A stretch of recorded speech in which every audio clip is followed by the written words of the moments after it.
Welcome to the Geekcentric podcast, and welcome to our spoiler-free review for Ahsoka. Once a rebel, always a rebel.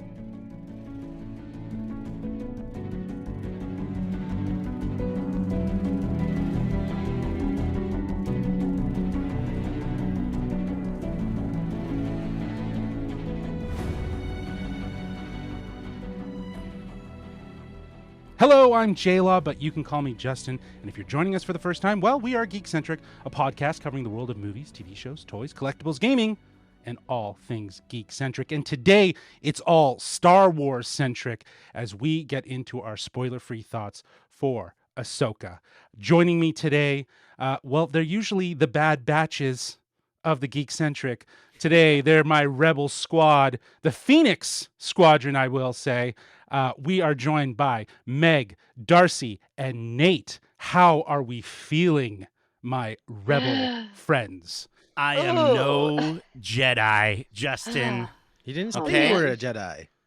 Well, I guess Who not. said? Yeah, who said you Yeah, were a Jedi? you're I didn't say. I just said you I'm were just- a I'm rebel. just- no, I'm letting you know. I'm setting your expectations for our rebellion team. I'm no Jedi. Like, I'm not going to do hops or nothing. Sure. But I'll be in the back. I can help somehow. Okay, Sure. Yeah. you can help out Chopper.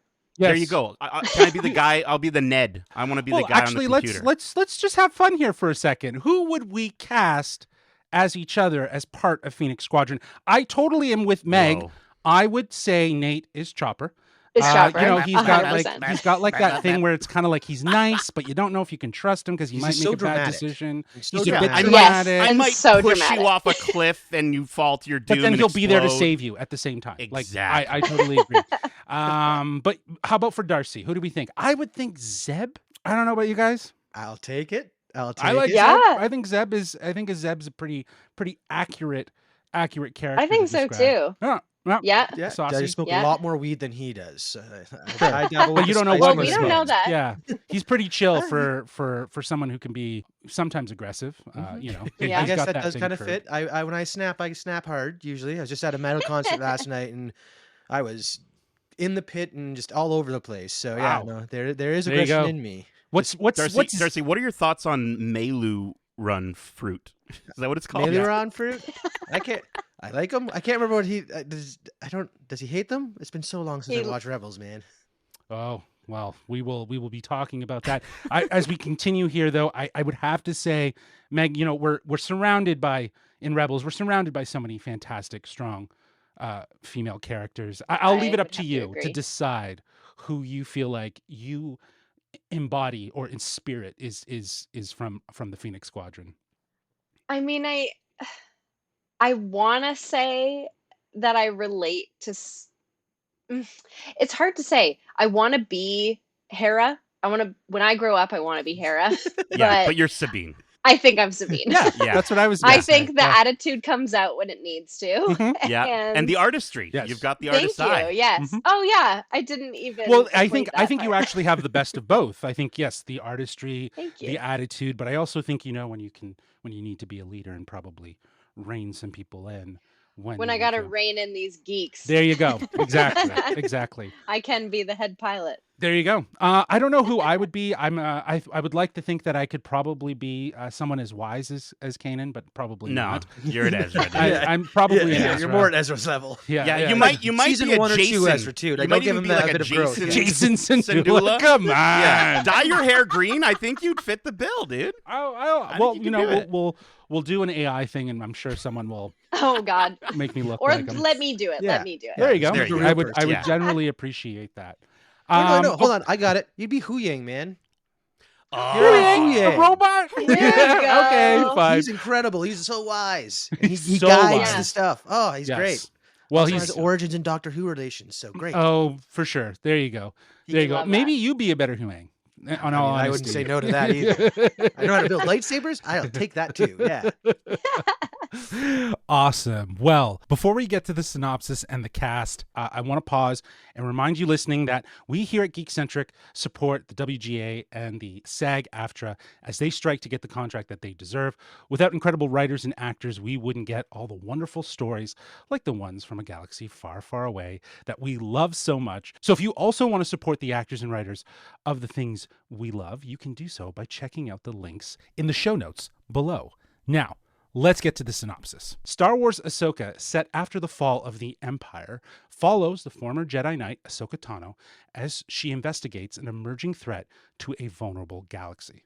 This stars, of course, Rosario Dawson, Natasha Liu Bordizzo, Mary Elizabeth Winstead, Ray Stevenson, Ivana Sakno, Diana Lee Inosanto, David Tennant, Lars Mikkelsen, and Iman Esfandi. This is led by showrunner Dave Filoni, who is also directing the first episode, but like so many of the other great Star Wars series that we love, we are getting a great list of directors, including Steph Green, Peter Ramsey, Jennifer Getzinger, Geeta Vasant Patel, and Rick Famuyiwa. The first 2 episodes were scheduled to drop August 23rd, so tomorrow, but Disney likes to surprise and delight, and we will be getting the first 2 episodes later tonight, August 22nd, 6 p.m. Pacific time and 9 p.m. Eastern time, which is going to be the set time for this show moving forward. But fingers crossed that this becomes the new norm for all new shows on Disney+. As always, a huge thanks to our friends at Disney Studios Canada for giving us these first 2 episodes early for review. We are so excited to be talking about this show and the first 2 episodes. And like most of the spoiler-free reviews that I host, I like to kind of set us up with some pillars. So today we're going to be talking about the look and feel. We're going to be talking about performances. We're going to be talking about the music and, of course, the story. And as we go through that, what works for you, what doesn't work for you. So let's kick it off with look and feel. And obviously, we're talking about Ahsoka. We know that this is heavily inspired by the show of Rebels. So to see these characters, this world come to life in live action, it is perfect.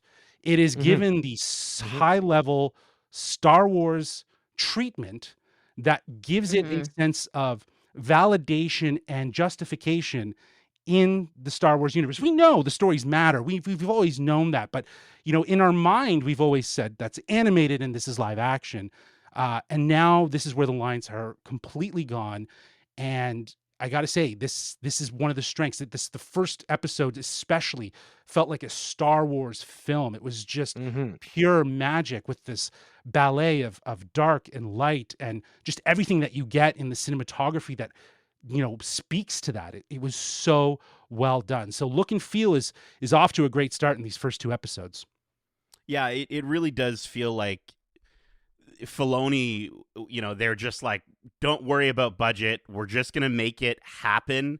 And there's so many smart choices visually to sort of give fans what they want. We talk often on this podcast about, you know, playing to the fans and sort of, you know, sort of giving fans, you know, sometimes like Easter eggs and things like that. But really everything about the look and feel of this show feels so special to fans of Filoni's animated work. And I think it's incredible to see, like you were saying, Justin, you know, not only these characters, but these ships, these locations realized in live action. And I love the look of the show because it is following a bit more of what we've seen, especially of the New Republic from Andor and The Mandalorian. But this is the most that I've really felt, especially in like literally the first few minutes of these 2 episodes, that it's such a blend of original trilogy tech, but with prequel trilogy shine, and it's so delightful.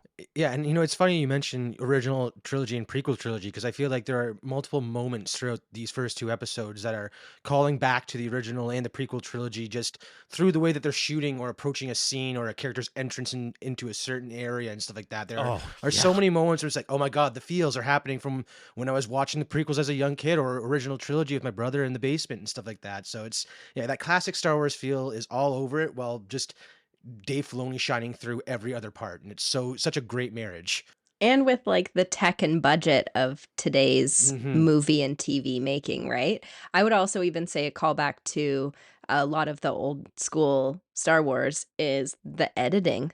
Like the look of going The from wipes, too. the one wipes shot to are- the Yeah, next the shot. wipes, yeah. Wipes, So the like The side, clock the circle, sort of thing. yeah, It's the shapes, crazy yeah. to see those sort of cuts between scenes because that doesn't happen anymore. Sure. And it's very, very evident that it's to reminisce and to play to those old movies. I think to the point of what Darcy was saying, and I think Nate as well, like Filoni is a fan of both. the Mhm. original Yeah. and the prequels, and I Oh think yeah, of that course. so magically comes to life in this live action form, in a way that feels like it respects that aesthetic, those Mhm. decisions that were made so long ago. Yeah. I think that very much helps make this feel inherently Star Wars. Yeah, and I think there's, you know, I'm sure there are moments in this that are filmed on the volume. I'm sure there are moments that are filled with CG, Oh but yeah. at no point in time did I ever feel like it took me out. And again, I think that's one of the differences. I think we've seen in certain parts of the Mandalorian where, especially early days, where they were still getting used to it, they were still working through the tech. But here it's so perfected, and I think, and this is in the trailer, so it's not a spoiler, but we get to spend a little bit more time with a Loth cat in the first episode, and I will just say, looking at that Loth cat, I rewound the scenes a few times because at times I was like, that's a puppet. And then at other times I was like, no, it has to be CG. And I think, again, it's such a wonderful blend of both. And it just feels so Star Wars. Filoni gets it, and the set decorators of the show get it, and the visual team working on the graphics and the CG, they get it to the point where they know, hey, we can get the best of both worlds with the look and feel of this show, and I absolutely adore it, and I love it, and I think it's perfect. I think this is what I expect now going forward with Star Wars. Mhm. And this is what I think Star Wars specifically has really perfected is the balance between CG and practical effects. They've always been good at this, no matter the generation. I will say I had a couple problems with some prosthetics and practical makeup on some characters. I can give a little lenience because it is bringing animated characters into live action. They're never going to look the same. Mm-hmm. There was just a little something to be desired for me as a big animation fan, but I can also understand if that's not even noticeable for the average Star Wars fan or the live action only Star Wars fan, you know? Mm-hmm. I think, and this is such I'm not saying what you're saying is a nitpick. I'm not going to speak for you on It that. is But a little for, nitpicky. for me, I definitely feel it is a nitpick because we're all just sort of saying I think these are some of the best visuals we've seen especially on Disney Plus Star Wars. Mhm. But when I think the only thing for me is like when Ahsoka or Hera move too quickly or turn their head too quickly, their head tails kind of bounce a little bit, which is something that they never had to worry about in animation, obviously. And I think it's funny because if they had gone like, oh, that part of them is fully CG, I'm sure I would have been upset about that too. And I'm sure fans would have been upset about that too. So if it's a matter of like, well, that's the best we can do right now to still give you that blend of both, I'll take it. It did take me out of moments just a little bit. It took a little bit away from some performance moments, but at the same time, I'm still so enamored with how good everything else looks on the show that I'm not gonna harp on it too much Sure. for that. Sure. Mhm. Well, I mean, we've already seen Ahsoka's Togruta head tails change Mhm. in live action, and that Mhm. they've gone on record saying it's because of the materials used to make them. So Mhm. clearly, Yeah. in order to get them to the length that looks more familiar and closer to the cartoons that we've seen so far, it's almost like they gotten lighter, and now gravity isn't affecting them the same way they should. So I mean, these things are all are bound to Wow, way happen. to They're kind of right in the geek book that and all out. these special effects and practical He's effects got an and stuff like that. in-canon answer for everything, Justin, Oh, and I sure. love it. That's why We Darcy's talked on about the it at show. Celebration. It was one of the coolest things how they addressed the fact that they wanted to make fans happy, but again, because materials the way they are, these long shoots, it's you got to be practical for the actor Yeah, as of well. course. So Yeah. That's it's fair. really neat. Mhm. Yeah. Well, and I would just defend my point in saying my problems aren't with Ahsoka at all. It's Hera that I have my issues with.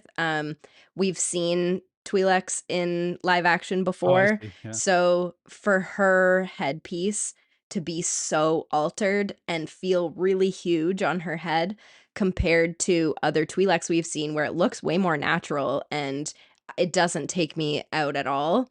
I think just with such an iconic character like this, for me personally, again, it's not a widespread opinion, but I just think that maybe with a character like this, Dave Filoni or the makeup people could have spent a little bit more time perfecting her headpiece to be a little more natural. That's all. Well, you know what? You don't have to worry about judgment because it doesn't matter. Your opinion is your opinion, but I personally think you're both crazy. I'm just joking. And Twi'leks aren't real, so who Yeah, cares? exactly. No, I'm just kidding. No, I can get that. I think that it's a really great call out just to acknowledge that it's going to take some getting used to this idea Yeah. of seeing these characters in live action. Things aren't going to necessarily look or function the same. And I think that you know, like with Thrawn on the horizon, right? You know, I think that that's something to take into consideration, even when his image showed at Celebration, and then you know people actually got to see it. Is that the right blue? His eyes, and you know people just nitpicking, and then It's Cad Bane all over again. Exactly, right? And Yeah. exactly, and even with Cad Bane, so it's gonna happen. I think that as long as the team behind it is really focusing on the essence of the characters and the essence of the Yeah. performances, that's what really matters. So let's start talking about the fantastic performances, because for myself, you know, like you said, we've gotten Rosario, we've seen her Ahsoka, and I'm very excited to see an Ahsoka centric story for the series, but I am absolutely adoring Natasha Leo Bordizzo's portrayal of Sabine. And I really do love Mary Elizabeth Winstead as Hera. I think like they have captured the right balance of essence from the animated and have adapted them so well. Just in these 2 episodes. Again, we don't know their journey, we don't know anything else, but again, as a fan, like I think Rebels is my favorite animated Star Wars series by far, and those characters were always my favorite. So to see them come to live action, it's such a huge win, and I think they're doing a great job in these first 2 episodes, really just establishing who they are and where they are at this point in the story. Yeah, I mean, it's one of those things where it's like we've talked about Rosario Dawson as Ahsoka so much before because of her appearances in Mandalorian, and I think what was Mandalorian? No, Book of Boba Fett. But she's killing it. She's been killing it, and ever since we saw her back in 2020 in an episode of The Mandalorian, also directed by Dave Filoni, like we just knew. And her movement, the way she speaks in this series, the subtle ways that Rosario emotes or at times holds back her emotion, I think just shows how much she's studied and cares about this character and this fandom, and living up to you know what Filoni and Ashley Eckstein and George Lucas created. I do also want to just jump on to the Sabine hype train. There is a shot of Sabine in this show in these first 2 episodes that I just thought I was watching Rebels. Like it's like a faraway shot, and it's like shooting it. She's just walking towards the camera, and I just was like, this might as well just be the animation because it looks spot on. I think it is tough though. I think it is a bit hard during these early episodes. I think not necessarily her performance, but just the way that she's being written and some of her dialogue, I do think might be a little tough to connect with. And I know that is purposeful. I won't spoil why that's purposeful. But I will say that's not the easiest thing to portray. And so I think she's doing a good job at it. I'm excited to see how her relationship with Ahsoka grows. And I think that's really going to be the secret sauce of this entire series. I think really will be seeing, you know, where they start and where they end up, and both from a narrative perspective, but also a performance perspective as well.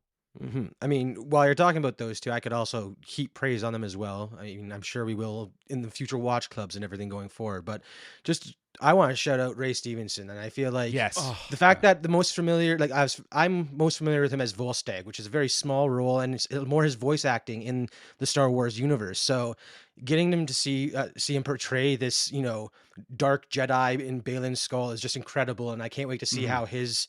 Like he brings so much to the character in the few scenes that we get with him so far in these 2 episodes, and I'm so interested in both his story and then Ivana Sokhno's character as well, because they're just so they're this master and apprentice story that we get in every Star Wars. It's just there's another beautiful potential for a dark side or not so, you know, by the books relationship, and I can't wait to see how that unfolds. Well, and I just really quickly, because I know I've been talking a lot, but I just wanted to jump on there because, Darcy, you said 2 words that are perfect, which is dark Jedi. Yeah. And I think that's really important when you're coming into this series and you're coming in with these characters. Ray Stevenson, it's incredibly sad that we're not going to get to see him on screen again in this role. He was taken away from the world too soon. But I really do think, even just in these first 2 episodes, there is a moment with this character that I think will be remembered as one of the all-time greatest like Star Wars villain moments. And it's not huge, but it is just the way that he's so big without being brutish and dumb. You know what I mean? A lot of characters with that stature tend to not be as smart, but you can tell this man is calculated and he knows what he's doing. It reminded me a lot of Qui-Gon Jinn. I got that same thing, right? man. And as soon as we saw him, it's like, oh my god, evil Qui-Gon. I love it. Like it's just the chills that I was getting, and I think Ivana. I'm so excited to see. So again, in the same way that I'm excited to see Sabine grow throughout the series, I'm also really stoked because I think she's got some fire in her, and I'm really digging that. Yeah, I mean, I'll totally agree with almost everything you're saying. Again, I'm gonna be the negative Nelly on here. I don't know why. I don't know how dare this you? has Megan's happened. kicked off the Star Wars fan cast. It's these like, and Justin, you're probably the biggest Rebels fan out of all of us. So I don't know what it is about the Rebels character performances that are lacking for me. I think it's dialogue between characters. It's written really beautifully, but there's a lot of like pausing between lines and like, no, my line's going to be the quote. Well, but my line's a quote too. And then also this one. So it feels very like some of the exchanges just feel like who's more epic. For sure. But they don't all need to be this same stoic, brave, studied, whatever female characters. They can all have different vibes, and they do all have different vibes. So I think just in the first couple episodes, it's not turned me off of the show at all. I'm very, very excited to see where this goes. But yeah, just in those first couple, I lacked a little bit of history behind them. Well, that's going to be a topic that I want to talk about when we get to story, but we'll Okay. pause on history. But I will say it also has to do with being reintroduced to these characters and new versions of sure. these characters. Again, going back to what we were talking about with the aesthetic, I think it's just going to take some time to get used to it. But I also think, we're leaning on the history of Rebels, right? So there's stuff there, and there's, like you said, there's stuff that we don't know. But we will learn more, I think, as it evolves. But I guess like that's not a fault. I think it's part of the idea of getting into it, right? And if it continues to feel that way, then it is a fault. But maybe at this point, it's probably just more or less the idea of maybe how we feel with seeing some of these characters come to live action. Yeah, and them being characters that we've all seen before, but there are Star Wars fans out there that have only watched live action, right? So this will be new for them. 100%. I totally agree. And I think that the other aspect to consider is that, there's new characters that we haven't been introduced to that really do pop in relation to these live action characters. We can't leave out our droid boys, though. Yes. We got to talk about the droid boys really quickly before we move on. Darcy. Well, I mean, okay, I'll just quickly mention Chopper because he's amazing, and I feel like I've never understood Chopper more than I have in this live action series, and I'm loving it. When he was saying stuff, I was like, I think I understood that. Yeah, exactly. I don't know if it's just like because they're changing his voice a little bit or what, but maybe it's one of those things where we've watched enough of this Star Wars stuff that we're now cluing in to the fact that they are talking. I'm grinning ear to ear. I want to throw it over to Darcy though to talk about Hu Yang, like it's just a British comic relief droid, obviously, but at the same time, and he does have, I think, some of the funniest lines in these first two episodes. Has great lines, yeah. But I think from a standpoint of, we were talking about how wise he can be as well. I love that sort of juxtaposition. It feels very 3PO. And again, when we're talking about this blend of what's come before and what we've loved with this sort of new world that Filoni is carving through Clone Wars and Rebels. Darcy, David Tennant, Come on. The massive Whovian that I am. I love Hu Yang from the fact that it's been confirmed canon that his origins where he arrived in a big blue box at the Jedi Temple thousands of years ago, and then Dude. that is canon. He is just Doctor Hu Yang to me, and That's his incredible. performance in I the didn't show. even put that together, Darcy. Yeah, Wow. the fact that you only get his voice and it's a puppet droid for most of it. The performance that he gives is like you can feel the wisdom in his words, and then those jokes hit so much harder because he's just so dry in his delivery. I love it. David Tennant can do no wrong. British Right. comics Agreed. should be the only voices for droids going forward. Just circling back to Ray Stevenson, I am very intrigued with his character. The performance that Ray Stevenson gives in this role is outstanding, and like I think he potentially, like at least in these first 2 episodes, he might go down as one of the more iconic villains. I know a lot of Star Wars villains, especially those who wield sabers, can seem iconic, but I don't know, I was also need a getting mask to be iconic. He Sure, does not need a absolutely. mask to be iconic. Exactly. And so like you guys said Qui-Gon, I was also thinking like Dooku in a lot of ways, and maybe some sort of connection Maybe like to a him. like a bit of young Dooku for For sure, makes but like, sense. They are Yeah. So Master Yeah. Padawan all right there. yeah, So but like you know. you calling out Qui-Gon wasn't Dooku Qui-Gon's Exactly. master. Yeah. So Exactly. so like I think that there's a Yep. lot It's all of connected. there's a lot of connectivity there. So yeah, I'm excited to see where his character goes, and obviously the character of his Padawan. It's always interesting to see what happens with the students. So a great introduction to all of these characters. But Meg, you were talking about, there's a sense of wanting to lean on the Rebels series and understanding that past. And I think the music in a lot of ways takes from that series in a loving way that so beautifully, like Kevin Kiner's work is outstanding, and the way they bring it in with some of the new stuff as well. Yeah. Some of the stuff that feels more mature.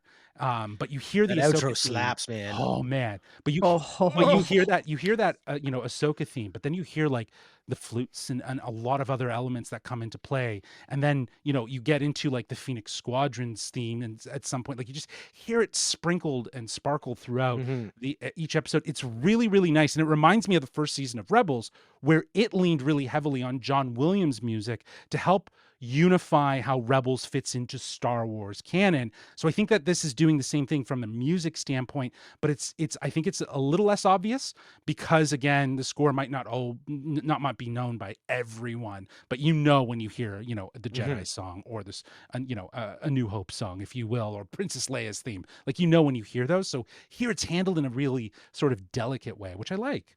He's in his bag, Justin. He's in his bag with this show. Kevin, I love a good Kevin. Kevin he's like, I continue to be stunned by Kevin Kiner's work, and we talked about this with Bad Batch, and I think I think the stories that Filoni personally holds dearest are usually scored by Kevin. And I think the music has notes of, we get a bit of that lone samurai, which is perfect, especially for Ahsoka, especially for the Jedi. We get the soft drums. But then at times, it goes Norse, like Norse sounding music with strings and it reminded me a bit, Justin, of the work of Ramin Djawadi, Game of Thrones Yes. Westworld, Yes. and not in a way that it feels like he's copying him, but just in a way that it's like you were Tribal. saying, it's mature, but it's also engrossing. It's dynamic. It's capturing I'm the just- scale of the story. Like, Yes, it's capturing what absolutely, is at Darcy. stake so beautifully. I love it. Yeah, and then I just want to shout out, and I like Kevin taking the risks with Star Wars music. I will just say there is a rock song that we get within these first 2 episodes that has sort of a J-pop kind of sound with it, and I'm in love with it. And the moment that song in particular helps to create is probably my favorite moment from these first 2 episodes. Mm-hmm. well, and I'm someone who's not as into the soundtrack and the score side of things when it comes to Star Wars. Obviously, I recognize those big songs, but it was all so beautifully sewn together that I was feeling all the feels that needed to be felt throughout the episode, that I think that means the score's doing its job, because the music didn't like take me out, or I didn't go, this is weird, or that transitioned strange and now I hear the music. It just was like part of the atmosphere that I was in, which I think is my biggest compliment I can give, that Right. it was just it enveloped me so much into the show. It was really cool. Yeah, I think the way you described it, sewn. That's a really great way to describe it. The music is definitely sewn into the scenes. It's almost written too, right? Like the way it Yeah. writes its way through moments like the one you were speaking about, Nate. That's definitely a fist pumping banger moment. Um, but with all of that, we do talk about story, and we talk about what these first two episodes have kind of introduced. And for me, there's a lot of intrigue, there's a lot of mystery, and we were talking about history before, Meg, and I think that what helps this show and really makes it that much more interesting is the time that's passed that we haven't seen, and where we're finding these characters. We're not picking up with them right after Rebels. We are seeing a lapse of time, and then they are now finding each other again. And I think that allows for things like, maybe, as you said, like performances to feel a little more like everyone's on edge. Like maybe they haven't seen each other in years, so they don't really know how to interact with one another. And maybe that kind of has this sort of this chess battle of dialogue. But again, these are only the first two episodes that we were given. So in terms of what it establishes overall, I'm very intrigued. I don't know about you guys. 100%. This is what I've been looking forward to in Star Wars, is a story that takes us further than we've ever been before. And with this hunt for Thrawn and what's out there with the Imperial remnants and stuff like that, it's taking us to places we haven't seen. And that's what I think Star Wars has needed for a while, is going somewhere new. And I can't wait for that aspect of this Yeah, series, is where it's gonna go. Yeah, and I think Mando has definitely tried to push that, but Hmm. then in a lot of ways it takes it away, which is why it's like, again, I preface 2 episodes in, right? I'm not trying to hype this thing up beyond anything, but you can be let down, as we know. But this is a Secret really, Invasion. yes, We're off the heels of Secret Invasion. We've been burned Yeah, already. exactly. It was the And then same. Mando, Yeah, but Mando yeah. season 3, honestly, if I'm gonna Yeah. compare it to Star Wars, I'll say Mhm. Mando season 3. That was a solid season, right, for the first 5 episodes, and then it lost its way, right? And I feel like here, there's such a great opportunity for it to stay consistent with what it's already established in these first two, because they're big things that can stretch, another 6 episodes and beyond, if you don't try to cram it all in, right? So Yeah. hopefully there's that sense of balance, but it's just it has me hooked. Mhm. I think there's a few elements in this so far in these first 2 episodes that are Mephistoing for me. That Oh, I God. am as an animated fan of animated Star Wars, and I know animated Star Wars fans are going to chew on a lot of little details that were shown in these first 2 episodes. There's a lot of setup. I can't wait to get into the weekly watch clubs and just talk about all this stuff. Mhm.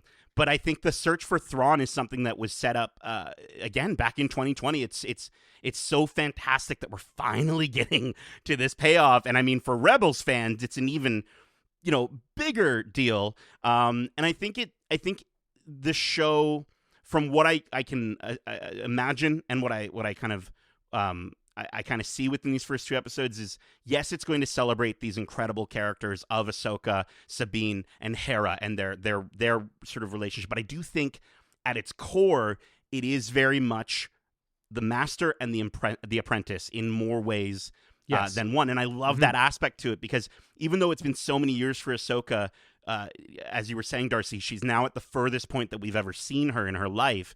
Mhm. What she experienced in Clone Wars and Rebels doesn't just go away. It follows her forever, and we get to see how that's affecting her. And I think that is what I'm most excited for. Yeah. With this show.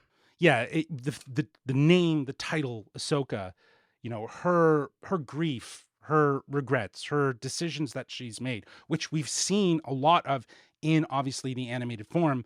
There's a lapse, as I said here, between Rebels and now, that we haven't seen, but I think we're going to see how things have unfolded. Maybe there's repetition. There's a lot of repetition in some of our iconic characters' life where they continue to do these things. And I think that's another, again, really great, like, sort of linchpin that keeps this all connected is her character story and how she deals with it throughout. But of course, as many of the trailers have established, Thrawn is on the horizon. It is a matter of time before we see him. I guess us saying that, it does mean that we didn't get him in the first 2 episodes. I don't know if that's like super spoilery, but it's at the end of the day, I feel like that should be I a think it'd given. be silly if they brought him in that Yeah, early. I think Yeah. it should be a given, Say and that. I appreciate that. I appreciate that it's something we're working towards. Yeah, I think that these first 2 episodes started off super strong, really mysterious, super intriguing, and I'm really excited to see how they progress. And I think that this show, at least in its first season, is going to tell us exactly the story that fans of Ahsoka and the Rebel series want, and also a story that Star Wars fans who don't watch animation need to see Mm-hmm. and need to understand, Mm-hmm. which I think is super cool. And Nate, you and I were talking about this a little bit. One of the things I think that keeps me and a lot of us knowing that this isn't going to fall flat is because, Nate, you said it, Ahsoka is Dave Filoni's baby. Literally baby Like- Ahsoka. Like, he made baby Ahsoka. He can't make that any more clear. He literally made a show with baby Ahsoka. Absolutely. Right. Yeah. Yeah. Yeah. So I can't see that this is going to fall flat. I definitely don't want to get my hopes up just to have them torn down, but I don't No, think yeah. that would happen. Yeah. I think the only thing I hope, as far as what I think has been lacking for me with these first 2 episodes, I do really hope, and I really think we will get a better understanding of it. I think that's what they're setting up for. But I hope we get more context as to why the characters are the way they are when we meet Yes. back up with them. Because I think this show, it definitely has missing pieces. And like you're saying, Justin, it's 2 episodes, like, relax. But at the same time, it shouldn't be understated how much you really feel that within these first 2 episodes. And I can't fully say that feeling is good the entire time. So I'm hoping that by the end of the series, we get a little more justification for why it's the way it is right now between these characters and their chemistry. But I think we're 2 episodes in. Calm down. Yeah, and I mean the fact that we I'm have talking Hayden to- Christensen's appearance as Anakin Skywalker is all but confirmed for this series. I think it's safe to say that we will be getting flashbacks at some point. So they will flesh out the story because, again, you wouldn't have Anakin if it wasn't going to be a flashback for these training moments that you parallel with maybe training moments that happen in Sabine's life and stuff like that. So, yeah. Yeah, I think again, going back to what Nate said, and I think it's very clear given the marketing and how everyone that's like Filoni and everyone that's worked on it has talked about. I think there's a featurette called Master and Apprentice. I think that is the overarching theme for this season, sort of like the sort of high level. I think we're going to see that, as Nate said, manifest itself in a lot of different ways. And I think these first 2 episodes really do indicate, that is the focus. So, yeah, I'm excited to see, but like you guys are saying, we're only 2 episodes in, so let's not get our hopes up here, I guess. But now, get out of here. We're No, Star Wars Justin, junkies, hope. man. Let's go. Hope. Let's go. I'm Princess Leia with a CG face, and I'm telling you, hope. Okay. Well, speaking of Princess Leia and Nate's face, I know we're not going to give a final score. Like we've been saying, we only got the first 2 episodes. You can clearly hear that we're excited.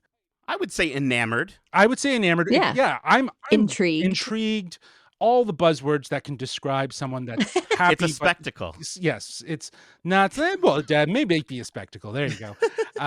But I do think that, while we won't be giving a review or the traditional final thoughts, I wanted to ask you guys, and not to get necessarily too spoilery with it. What is there anything you want to see in this season, or is there anyone you'd like to see? And that might be a little bit more spoilery for those who might not have watched animated content from Star Wars, but I feel like a lot of Star Wars fans have. I don't know about it, but maybe I'm just a huge Rebels fan that I think everyone has. But yeah, likelihood is that you haven't, so there might be some spoilers here. But Meg, why don't you kick things off for us? I would say, honestly, the main story plot point is something that we've all been waiting to see for so long, so I can't wait to finally get that in live action. And after a quick Google search, and Darcy already mentioned it, the cast list for this show, the very first name that's highlighted is Yeah. Hayden Christensen. Yeah. So very excited to see however he shows up. And then just like any references to Rebels will be gratifying if they pop all up, of the ones no that matter where are they pop up. yeah, and all of the ones that are Already already in are there. just like there's shots, and most of it's you've seen in trailers. Like I think that's another thing. Most of what Yeah. we saw was like in what most of what was in the trailers that we saw kind of in these first 2 episodes. So I think that that's kind of exciting too, because there's little bits that we haven't seen yet, but a good chunk of what we've seen in the marketing has already been shown in these episodes. But like you said, there's going to be so much more of that sort of like Easter eggy, cinematic shots and things like that just call back to that series in so many loving ways. I look forward to it. Nate, how Well, about yourself? I think honestly, for Megan on future episodes of Watch Club, she'll be giving 5 out of 5s to any episode that features a character from Clone Wars. So look forward to that. But I think in terms of my hopes for this show, you had already mentioned earlier, Megan, what we were talking about. This is Dave Filoni's literal baby. At the very least, this show I can't imagine an entire galaxy in which this show doesn't do justice to the character of Ahsoka. It absolutely has to. There is one other thing, though, for anyone who isn't as hyped on this show or enamored with it as we seem to be. I will just remind everyone that there was a lot of discussion. There's been a lot of discussion online about how Dave Filoni got the green light to make his own Star Wars movie. And this show is why. Apparently, the executives at Lucasfilm saw this show and basically just said, "What do you want?" And that's how he ended up with a movie. And this very much, like we were saying, feels like a movie. I think that's a tall order to keep pace with. So we'll see how that works out. But I mean, as far as who I'm looking forward to, Thrawn. Like, I just Lars Mikkelsen as Thrawn is just, I think, going to be absolutely phenomenal. And the fact that Balin is such a huge force, and he's not even the main baddie of the series, I can't wait to see how they approach this Thanos level threat, in a galaxy Sure. far, far away. It really does it is- feel like that, and yeah. it's really exciting. I totally agree. I think with Thrawn on the horizon, it definitely has that Thanos vibe to it, where it's, when is he gonna make the appearance, and that will be, I think, the hook for a lot of people week to week. And again, I'm excited for Thrawn too. But moving on, you mentioned Clone Wars, Nate. Ahsoka, Clone Wars. You gotta have Captain Rex. I hope he appears Oh, at some yeah. point. Yeah. Give me Tamora Morrison on screen as Captain Rex, and I will be happy. I don't Yeah. care what happens, unless you kill him, because Captain Rex never dies. Oh God. No, Never yeah. dies. He has Meg, aging the fear process. of He will God live just forever. went into Meg's eyes. Yeah, 0 out of Yeah. 5 for that Like, episode. you can't do that. No, God, 0 no. out of 5. Yeah, exactly. I will boycott Star Wars. no. Yeah, again, the story is intriguing enough, like the whole grand scale of it, Thrawn on the horizon, wherever he may be, and then how Balin and all his side are going to fight Ahsoka on this journey there. I'm intrigued on so many different levels, and I hope that it follows through. Yeah. I'm you know what? I'm hoping we see flashbacks. Like you guys were saying, whether it's with Anakin, whether it's with Ezra to a certain degree, or just anything in that sense that can give us that moment. Would be great if we saw Freddie Prinze show up as Kanan. That'd be sick. Just anything be really sick. would be really, really great.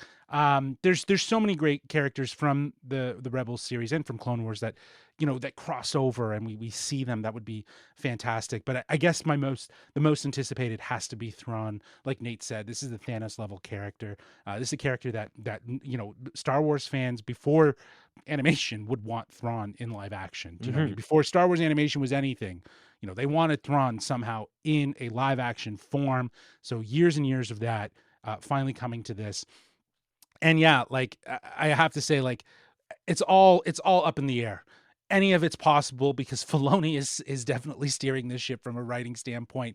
And like we pointed out, like he loves these characters. He's created this pocket of time within Star Wars that has is as meaningful as the original trilogy was to the generation of then.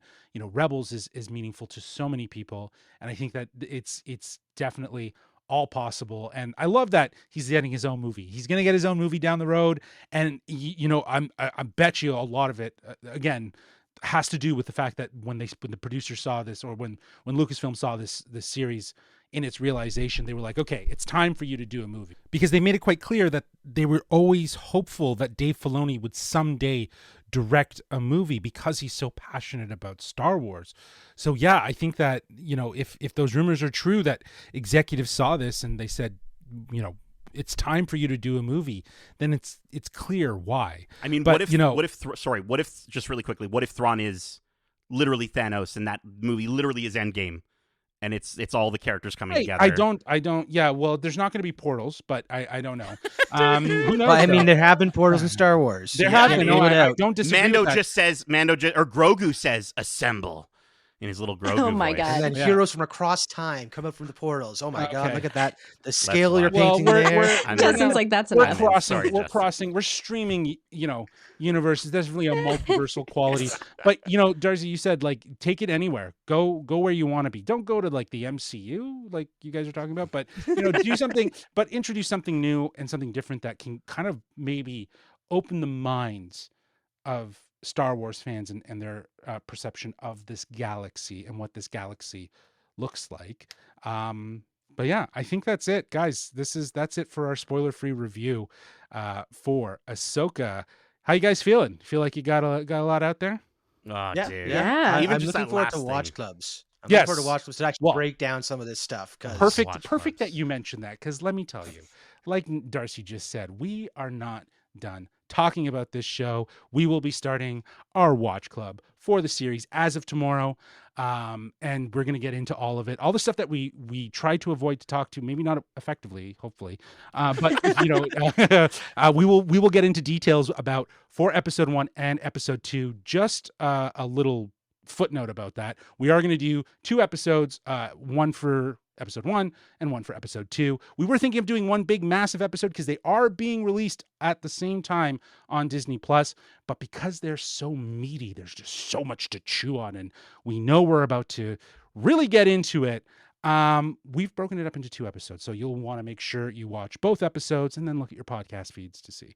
But that's it for our spoiler-free review for Ahsoka. We hope you enjoyed this episode, and if you did, feel free to subscribe to us wherever you listen to podcasts. And if you want to write into the show and let us know your thoughts once you've seen the first 2 episodes, or if you want to let us know what you're excited for or who you're excited to see, feel free to email us at wearegeekcentric@gmail.com. That's wearegeekcentric@gmail.com, or you can reach out to us on Twitter at geekcentricyt, or on Instagram or Threads at. Keep in mind, we have a ton of other content from the Geekiverse, like our spoiler-free reviews for Only Murders in the Building Season 3, Episodes 1 to 8, our spoiler-free review for Teenage Mutant Ninja Turtles Mutant Mayhem, killing it in the box office. Definitely go check that out. We got most spoiler-free reviews for a lot of the summer blockbuster. It's been a hot geek summer. And you know what? It's been a little quiet because it's been a while since we've posted an episode. But that's because, we're enjoying the last few days of summer before things get busy. And Meg is going to be getting married in less than a month, so So I'll see you guys in a while. yeah.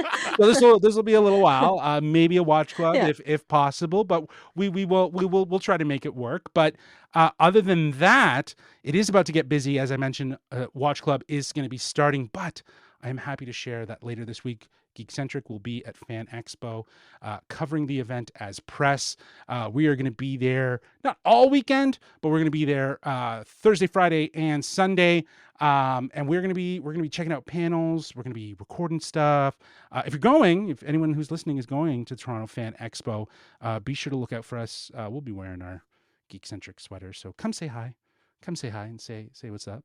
And you can expect episodes on our coverage for that. We'll also probably post some stuff on YouTube, on our YouTube channel, youtube.com/geekcentric. We got a bunch of interviews there that we've done over the summer. So definitely go check that out. Nate, you got some news? Share it with the crew. I do also want to just mention I am back to streaming on Twitch. I don't know. I don't have like a concrete, like it'll be this day, and this day, but twitch.tv/NatePlaysGames. You can check that out in the link. Follow, leave us, give a sub if you can. It really helps. But ultimately, I just want to keep chatting, geeky conversations over on Twitch. If you just want to hang out with me, if you're like, I really can't get enough of that guy's voice in my ears, then that's what you're going to want to do. So definitely come join me over on Twitch. We'll play some games. For sure, his voice is lovely in your ears, but when he burps in your ears, it is the grossest fucking thing. Anyways, that is it for this episode. We hope you enjoyed it. Until next time, guys, as we say, may the Force be with you. Love ya. Laters. Bye. Peace.